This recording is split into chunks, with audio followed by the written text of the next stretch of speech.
அரசியல் அரங்கத்திற்கு வணக்கம். வணக்கம். ஆனால் பல்வேறு செய்திகள் வந்திருக்கு. விஜய் அவர்கள் வந்து பெரும்பான்மை இல்லாமல் ஆட்சி அமைக்க முடியாமல் திணறிக்கிட்டு இருக்காரு அப்படிங்கிறத நம்மளால் பார்க்க முடியுது. அதிமுகவில் இருக்கிற ஒரு 30 எம்எல்ஏக்கள் வந்து விஜய் அவர்களுக்கு ஆதரவு கொடுக்க போகிறாங்க, மொத்தமாக மாற போகிறாங்க அப்படின்னு சொல்கிறாங்க. இப்படி மொத்தமாக மாறும்போது கட்சி தாவல் தடை சட்டத்தின் மூலம் அவங்க தகுதி நீக்கம் பண்ண வாய்ப்பு இருக்குல்ல? ஆமாம், அதாவது முதல்ல கட்சி தாவல் தடை சட்டம் அப்படின்னா என்னன்னு நம்ம பார்க்கணும். இப்போ நீங்கள் வந்து ஒரு நபரை நம்பி வாக்கு செலுத்துறீங்க. அந்த நபர் வந்து ஒரு கட்சி சார்பாக நிற்கிறார், ஒரு கட்சியை பிரதிபலித்து அவர் நிற்கிறார். அந்த நபருக்கு நீங்கள் வாக்கு செலுத்தி முடித்தோடனையும் அந்த கட்சி சார்பாக நீங்கள் வாக்கு செலுத்துறீங்க இல்லையா, அதே நபர் தேர்தல் ரிசல்ட் வந்ததுக்கப்புறம் வேற ஒரு கட்சிக்கு தாவறாரு அப்படின்னா இதை வந்து நம்ம எப்படி பார்க்குறது? ஒரு கட்சி தாவல்னு பார்ப்பீங்களா, இல்லை இது ஒரு நம்பிக்கை துரோகமாக பார்ப்பீங்களா? அப்படி இருக்கும்போது இது வந்து ஒரு நிலைப்பாட்டு தன்மையை இது வந்து கேள்விக்குள்ளாக்குது. இது வந்து தவறான விஷயம். அப்படியே இதை தடுக்கணும் அப்படிங்கிறதுக்காக தான் இந்த கட்சி தாவல் தடை சட்டம் அப்படிங்கிற ஒன்று கொண்டு வராங்க. இது வந்து பார்த்தோம்னா இப்போ புதுசு கிடையாது. 1960லேருந்து 80 வரைக்கும் பல்வேறு மாநிலங்களில் நிறைய எம்எல்ஏக்கள் எம்பிக்கள் வந்து இந்த மாதிரி கட்சி தாவல் ஈடுபட்டிருக்காங்க. இதை வந்து எப்படின்னா ஆயாரம் காயாரம் அரசியல் அப்படின்னு சொல்லிட்டு வடநாட்டில் சொன்னாங்க. இது என்ன அர்த்தம் அப்படின்னா 1967 கயாலால் அப்படிங்கிறவர் ஹரியானாவில் தேர்ந்தெடுக்கப்பட்ட ஒரு சட்டமன்ற உறுப்பினர் 15 நாளில் 3 கட்சி மாறிட்டார். 15 நாளுக்குள்ள 3 கட்சி, 15 நாளில் 3 கட்சி. இது மாதிரி பல்வேறு, இது ஒரு உதாரணம். இது மாதிரி நிறைய நடந்திருக்கு. அப்போ தான் ஆயாராம் காயாராம் அரசியல்னு சொன்னாங்க. இது என்ன அர்த்தம் அப்படின்னா ராம் வந்தார் ராம் போனார், இந்த மாதிரியான ஒரு அரசியல் இருக்குது. இது வந்து என்னன்னா குதிரை பேரத்துக்கு வழிவகுக்குது, மக்களோட நம்பிக்கை தன்மையை வந்து கேள்விக்குறியாக்குது, அவங்க மேலே வச்ச நம்பிக்கை. அப்படிங்கிறதுக்காக 1985 ராஜீவ்காந்தி அவர்களோட ஆட்சி இருக்கும் பொழுது 52வது சட்டத்திட்டத்தின்படி 10வது அட்டவணையில் இந்த ஒரு சட்டத்தை சேர்க்குறாங்க. இந்த சட்டத்தோட நோக்கம் என்ன அப்படின்னு பார்த்தோம்னா கட்சி தாவலை தடுக்கிறது, அடுத்தது அரசியலமைப்போட நிலைத்தன்மையை வந்து உறுதி செய்கிறது, அடுத்தது வாக்காளர்களோட நம்பிக்கையை காப்பாற்றுறது.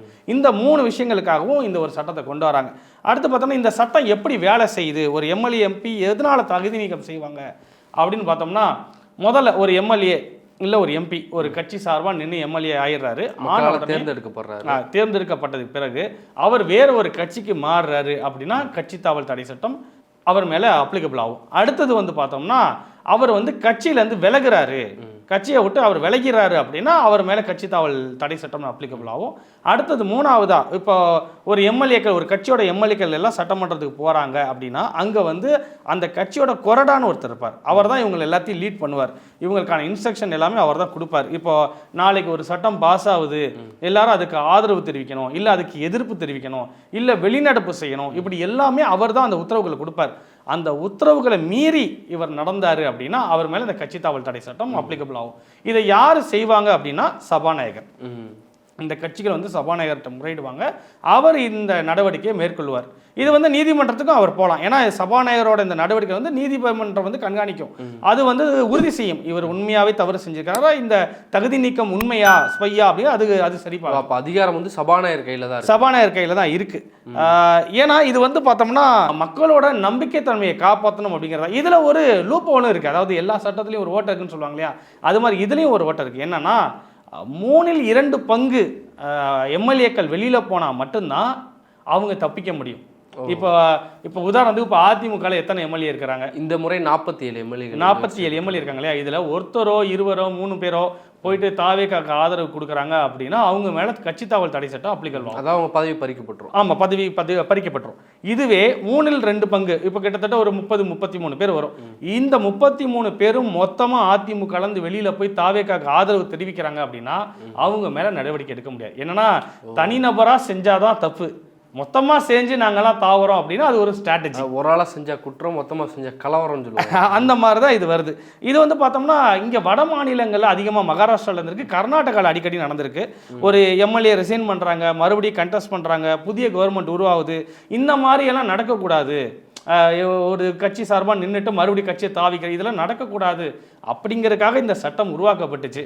இது எப்படின்னா கதவு வழியாக வெளியில் போயிட்டு ஜன்னல் வழியாக உள்ள வரக்கதை தான். இதை தடுக்கிறதுக்காக உருவாக்கப்பட்ட சட்டம் இந்த கட்சி தாவல் தடை சட்டம். இதை தான் அவங்க சொல்லியிருக்கிறாங்க. இப்போ தமிழ்நாட்டிலே சமீபத்தில் 2017 வந்து ஒரு 18 எம்எல்ஏக்கள் வந்து தகுதி நீக்கம் செய்யப்பட்டிருந்தாங்களா அதிமுகலேருந்து. ஆமாம். அதே தான் இந்த சட்டத்தின்படி தான் அது எல்லாமே நடந்தது. மக்கள் வாக்குங்கிறது ஒரு சாதாரண விஷயம் இல்லை, அது ஒரு நம்பிக்கை. அந்த நம்பிக்கைக்கு உண்மையாக இருக்கணும், அந்த நம்பிக்கை குலையாமல் இருக்கணும், அதை காப்பாற்றணும் அப்படிங்கிறதுக்காக தான் இந்த சட்டம் கொண்டாந்துருக்காங்க. என்ன சட்டம் இருந்தாலும் மனசு மாறாமல் இருக்கணும், அதுதான் முக்கியம். கட்சி தலைமைக்கும் உண்மையாக இருக்க மாட்டாங்க, மக்களுக்கு நான் உண்மையாக இருக்கு, விசுவாசம் வேணும்ல, கட்சிக்கு உண்மையாக இருக்கணும், வாக்களித்த மக்களுக்கு உண்மையாக இருக்கணும். அது இருந்தால் போதும், இந்த சட்டங்கள் தேவைப்படாது. இல்லாதவங்க இருக்கிறதுனால தான் இந்த சட்டம் வந்து முக்கியமாக இருக்குது. ஆனால் அடுத்த செய்தி பரபரப்பாக இதான் போயிட்டு இருக்கு. தாவேகாவும் காங்கிரஸும் கைகோர்த்து விட்டார்கள். 5 எம்எல்ஏவோட எண்ணிக்கை வந்து இப்போ தமிழக வெற்றி கழகத்துக்கு அதிகரிச்சிருக்கு. இது எப்படி பார்க்குறீங்க? இதை நான் எப்படி பார்க்குறோங்கிறத விட மக்கள் எப்படி பார்க்க போகிறாங்க. ஏன்னா இப்போ இந்த 5 எம்எல்ஏவும் இருக்காங்க இல்லையா, இந்த 5 வேட்பாளரும் காங்கிரஸ் சார்பாக அந்த தொகுதியில் நிற்கும் பொழுது அவங்க என்ன கோஷத்தை முன் வச்சு வாக்கு கேட்டிருப்பாங்கன்னா, முத்துவேல் கருணாநிதி ஸ்டாலின் அவர்களுடைய ஆட்சி தொடரட்டும், தொடரட்டும், தமிழகம் வெல்லட்டும் அப்படிங்கிற கோஷத்தை முன் வச்சு இந்த ஆட்சி நிலைக்கட்டும், எங்களுக்கு வாக்கு செலுத்துங்க, இந்த தாவேகா வேண்டாம், இந்த அதிமுக வேண்டாம், இந்த நாம் தமிழர் வேண்டாம், நாங்கள் நிற்கிறோம் அப்படின்னு சொல்லிட்டு மக்கள்கிட்ட வாக்கு கேட்டுக்கிறாங்க. அப்படி இவங்க வாக்கு கேட்ட இவங்க, அதாவது கருணாநிதி அவர்களுடைய மகன் ஸ்டாலின் அவர்களுடைய ஆட்சி தொடரணும்னு கேட்டவங்க, இன்னைக்கு தேர்தல் வாக்கெண்ணிக்கை முடிஞ்ச 2வது நாள் நாங்கள் காமராஜர் ஆட்சியை கொடுப்போம் அப்படின்னு வந்து சொல்றது கேலிக்குறியா இருக்குது. ஏன்னா இந்த மக்கள் எதுக்காக இவங்களுக்கு வாக்கு செலுத்தினாங்க? எங்களுக்கு தாவேகா வேண்டாம். ஏன்னா இப்போ இவங்க ஜெயிச்சிருக்காங்க இல்லையா, அப்போ முக்கியமாக பார்த்தோம்னா இந்த 5 எம்எல்ஏக்களும், அதாவது திரு பிரவீன் வந்து விலவங்கோட்டில் ஜெயிச்சிருக்கிறாரு, ஆமாம் தாராய் அவர்கள் வந்து குளச்சலில் ஜெயிச்சிருக்கிறாங்க, ஐயா விஸ்வநாதன் மேலூரில் ஜெயிச்சிருக்கிறாரு, ஐயா ராஜேஷ்குமார் கிள்ளியூர்லேயும், ஐயா ஜமால் முகமது யூனுஸ் அவர்கள் வந்து மயிலாடுதுறையும் ஜெயிச்சிருக்காங்க. இவங்க எல்லாம் ஜெயிச்ச இந்த தொகுதிகளில் 2ஆம் இடம் பிடித்தது தாவேகா. அப்போ மக்கள் தாவேகா வேண்டானதான் இந்த 5 தொகுதியிலையும் இவங்களுக்கு வாக்கு செலுத்தியிருக்காங்க. மக்கள் வாக்கு செலுத்துறவங்க எல்லாருமே காங்கிரஸ்காரங்க மட்டும் கிடையாது. ஏன்னா காங்கிரஸ்க்கு இன்னைக்கு தமிழ்நாட்டில் 3% வாக்கு தான் இருக்கு. அப்படி இருக்கும்போது இவங்களோட கூட்டணியில இருந்த முக்கிய கட்சியான திமுக, அடுத்து அந்த கூட்டணியில் இடம்பெற்றிருக்கக்கூடிய விசிக ஆகட்டும், அதிமுக, சிபிஐ, சிபிஎம், தேமுதிக, இந்த கட்சிகள் எல்லாத்தோட வாக்கும் தான் இந்த காங்கிரஸ் கட்சிக்கு விழுந்திருக்கு. அது மட்டும் விஜய் எதிர்ப்பு அப்படிங்கிற வாக்கும் விழுந்திருக்கு. ஆமா, ஏன்னா இப்ப 234 தொகுதியில் 108 தொகுதியை தவிர மற்ற எல்லா இடத்துலையும் தாவேகா தோத்துருக்கு, முக்கியமா இந்த 5லையும். அப்ப இந்த 5 தொகுதியிலையும் விஜய் வேண்டாம் அப்படின்னு பெரும்பான்மையான மக்கள் நின்றுக்கிறாங்க இல்லையா, அவங்க எல்லாரும் இவங்களுக்கு வாக்கு செலுத்திருக்காங்க. இந்த வாக்கு செலுத்தின இந்த காங்கிரஸ் கட்சிக்கு, வெற்றி பெற்ற இந்த காங்கிரஸ் கட்சிக்கு உண்மையா உழைச்சிருக்கிறது திமுகவுடைய மாவட்ட செயலர்கள் வேலை பார்த்துருப்பாங்க, தொண்டர்கள் வேலை பார்த்துருப்பாங்க, திமுக அமைச்சர்கள் வேலை பார்த்துருப்பாங்க, இதே மாதிரி விசிக, மதிமுக எல்லா கட்சிகளோட கட்சி உறுப்பினர் வேலை பார்த்துருப்பாங்க. இப்படி அந்த வேலைகளை எல்லாம் வாங்கி அதன் மூலியமா நாம ஜெயிச்சுட்டு வெற்றி பெற்ற 2வது நாளே எந்த பக்கம் காத்தடிக்குதோ அந்த பக்கம் தப்பிச்சு ஓடுறதுங்கிறது இது வந்து ஒரு நேர்மை இல்லாத போக்கை காட்டுது மக்கள் இடத்துல. ஏன்னா இதை வந்து மக்கள் எப்படி பார்க்குறாங்களோ, ஆனால் இந்த கட்சியில் இருக்கக்கூடிய இப்போ தாவேகாலேயே பார்த்தோம்னா மூத்த அரசியல்வாதியும் ஈழ ஆதரவாளருமான, ஏன்னா அவர் வந்து மதிமுக பயணிச்சார், ஐயா திரு நாஞ்சில் சம்பத் அவர்கள், அவர் எப்படி இப்போ இந்த காங்கிரஸை ஏற்றுக்க போறாரு?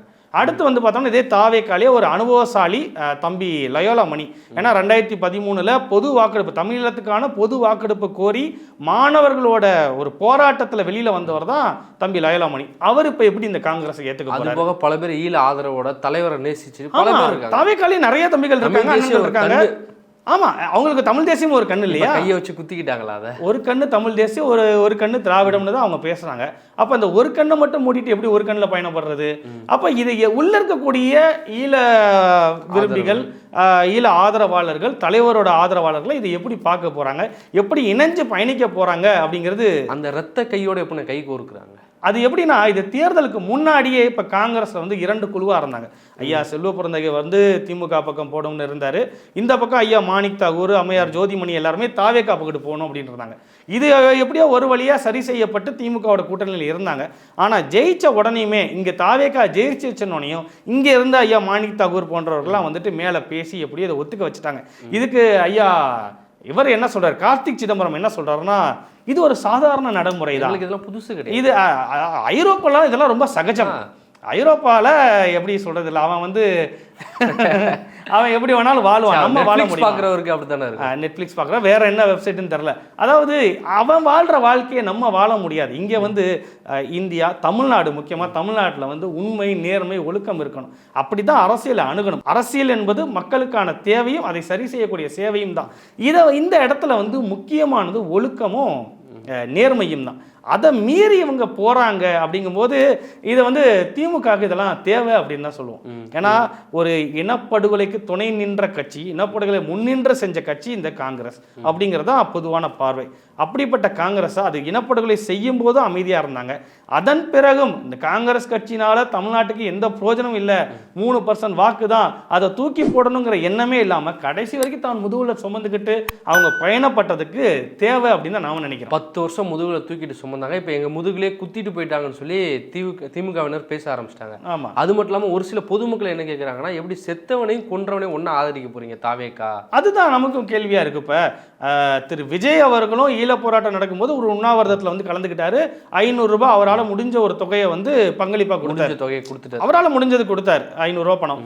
அப்படிப்பட்டவர் இப்போ காங்கிரஸோட கூட்டணியில், அதுவும் இன்னைக்கு காங்கிரஸோட துண்டை போட்டு நிற்கிறாருங்கும் போது அரசியலில் இதெல்லாம் சாதாரணமாப்பா அப்படின்னு ஐயா கவுண்டமணி சொன்னது தான் நமக்கு ஞாபகத்துக்கு வருது. அது மட்டும் இல்லாமல் வாரிசு அரசியலை எதிர்க்கிறேன்னு சொல்கிறாரு, ஊழலை எதிர்க்கிறேன்னு சொல்கிறாரு.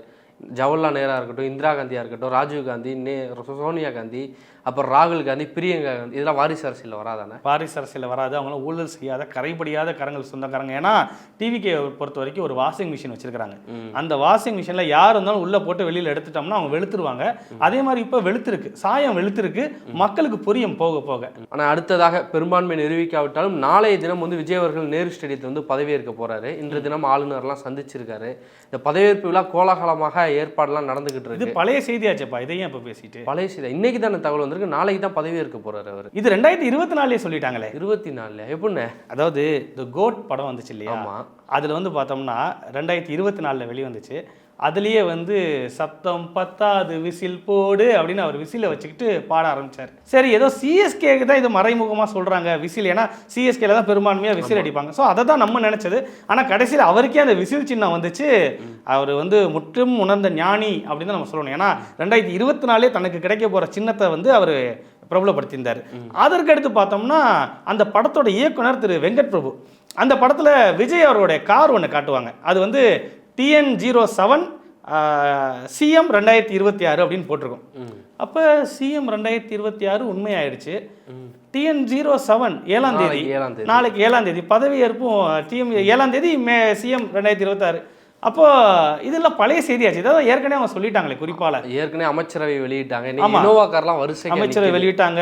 ஏற்கனவே முன்னாடியே நாங்கள் நேரு ஸ்டேடியத்தில் தான் நாங்கள் பதவியேற்பு விழாவை கொண்டாடுவோம். அவங்க சொன்னது எல்லாமே அப்படியே வரிசையாக நடக்குது. இந்த பாபநாசம் படத்தில் அந்த அம்மா சொல்லுவாங்க இல்லையா, எல்லாமே கரெக்டாக இருக்குது, பர்ஃபெக்டாக இருக்கும்போது அந்த பர்ஃபெக்ஷன் தான் நமக்கு எங்கேயோ இடிக்குது அப்படின்பாங்க இல்லையா. அப்படி அது இடிக்கட்டும், என்ன பண்ணுறது. ஆனால் இது முன்னாடியே நமக்கு தெரிஞ்ச விஷயம் தான், 7ஆம் தேதி பதவியேற்பு அப்படின்னு அவரே சொல்லிட்டார். அதே மாதிரி தமிழக வெற்றி கழகத்தில் வந்து தமிழ்நாடு முழுக்க கோலாகலமாக கொண்டாட்டத்தில் வந்து ஈடுபட்டு வராங்க. விஜய் அவர்கள் வந்து வெற்றி பெற்றுட்டாரு, எவ்வளோலாம் கொண்டாட முடியுமோ அவ்வளோலாம் அப்படியெல்லாம் கொண்டாடி தீர்த்துக்கிட்டு இருக்காங்க. அந்த கொண்டாட்ட காணொலியெல்லாம் பார்த்தீங்களா? கொண்டாட்டங்கள் இருக்கலாம், ஏன்னா அது வந்து எல்லா கட்சிக்குமே இருக்கும். ஏன்னா அவங்க கட்சி ஆரம்பித்து 2 வருடத்தில் முதலமைச்சர் இடத்துக்கு வந்திருக்கிறாங்க, பெரும்பான்மை இடத்துல வென்றிருக்காங்க. அது கொண்டாட்டங்கள் இருக்கலாம். ஆனால் எந்த ஒரு கொண்டாட்டமும் பொதுமக்களுக்கு இடையூறாக இருக்கக்கூடாது. இவங்க என்ன பண்ணியிருக்கிறாங்க அப்படின்னா, இப்போ நேற்றைய தினம் ராயபுரத்தில் இப்போ எம்எல்ஏவாக தேர்ந்தெடுக்கப்பட்டிருக்கக்கூடிய ஐயா விஜய் தாமு அவர்கள், அவர் வந்து ஒரு சாதாரண ஆட்டோ ஓட்டுநராக இருந்து இன்றைக்கி எம்எல்ஏ ஆயிருக்கிறாரு. அப்போ கஷ்டப்பட்டு மேலே வந்திருப்பார். அப்படிப்பட்டவருக்கு நேற்று பிறந்த நாள். அதுக்கு என்ன பண்ணுறாருன்னா, கேக்கை வச்சுட்டு இந்த லோக்கலில் இந்த ரவுடிஸு, இந்த சின்ன சின்ன பசங்க இந்த புல்லிங்கோஸ்லாம் பண்ணுவானுங்க தெரியுமா, ரீல்ஸுக்காக, ரீல்ஸ் மோகத்தில் இந்த கேக்கை வச்சு அருவாளால் வெட்டுறது. இதை வந்து வெட்டுறது இது வந்து பல இடங்களில் காவல்துறை அவங்கள தேடி பிடிச்சி கைது பண்ணியிருக்காங்க.